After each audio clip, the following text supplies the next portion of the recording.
రైతు బాగుంటే గ్రామాలు బాగుంటాయి. రైతు గాని బలహీన పడితే గ్రామ ఆర్థిక వ్యవస్థ కూడా చిన్న భిన్నం అవుతుంది.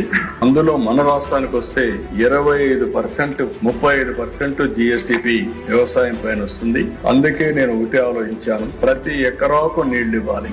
రైతు పండించే పంటకు గిట్టుబాటు ధర రావాలి. గిట్టుబాటు ధర రావాలంటే అందరం కూడా ట్రెడిషనల్ క్రాప్లకి వెళ్తే ఇబ్బంది వస్తుంది. ఆహారపు అలవాట్లు మారుతున్నాయి. మారిన ఆహారపు అలవాట్ల ప్రకారం మనం కూడా మార్చుకోవాలనే ఉద్దేశంతోనే అక్వా కల్చర్ ను ప్రోత్సహించాం, హార్టికల్చర్ ను ప్రోత్సహించాం, కమర్షియల్ క్రాప్స్ ను ప్రోత్సహించాం. దీనివల్ల ఈ రోజు కొంతవరకైనా రైతు నిలబెట్టుకునే పరిస్థితి వచ్చింది. అందుకే నేను ఒకటే చెప్తున్నా, మీ అందరికీ ఎన్నో కార్యక్రమాలు తీసుకున్నాం.